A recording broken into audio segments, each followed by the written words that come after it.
alaikum warahmatullahi ta'ala barkatu. Jama'a wannan ne channel namu na tsohon kundi.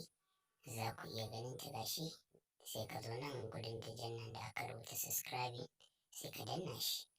Da ka danna shi to ka zama member ka zo nan gurin gefe sai ka taɓa shi sai ka danna karrawa. Da zarar mun ɗora sirri za ka gan shi. Wannan shi ne yake nuna cewa kana tare da mu kuma kana bin mu insha Allah. Ku biya mu ku sha kallo lafiya.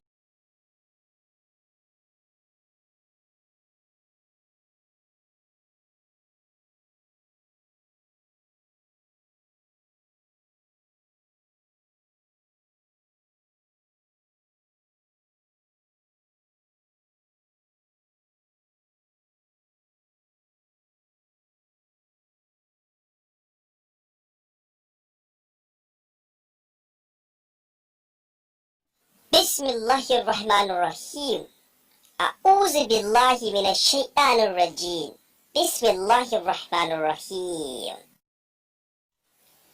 Idan kana neman wani abu a gurin Allah ko kuma ture maka wani bala'i da ya same ka, sai ka yi wurdin suratul Fatiha kamar yadda aka rubuta.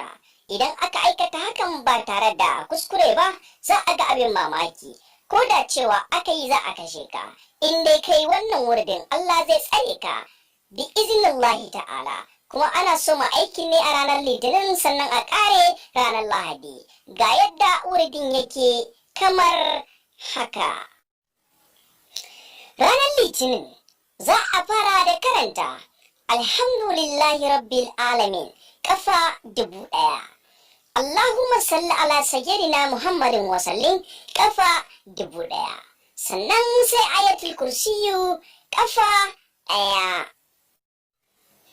A ranar Talata za a karanta Ar-Rahmanir Rahim kafa 1000. Allahumma salli ala sayyidina Muhammadin wa sallim kafa 1000. Ayatul kursiyu kafa 1. A ranar Laraba kuma karanta Maliki Yawmiddin kafa 1000. Allahumma salli ala sayyidina Muhammadin wa sallim kafa 1000. Ayatul kursiyu kafa 1. A ranar Alhamis kuma Iyyaka na'budu wa iyyaka nasta'in kafa 1000. Allahumma salli ala sayyidina Muhammadin wa sallim kafa 1000. Ayatul kursiyu kafa 1. A ranar Juma'a kuma za a karanta ihdinas siratal mustaqima kafa 1000. Allahumma salli ala sayyidina Muhammadin wa sallim kafa 1000. Ayatul kursiyu kafa 1. A ranar Asabar kuma za a karanta siratal lazina al'amta alaihim kafa 1000. Allahumma salli ala sayyidina Muhammadin wa sallim kafa 1000. Ayatul kursiyu kafa 1. A ranar Lahadi za a karanta gairil maghdubi alaihim waladdallin kafa 1000.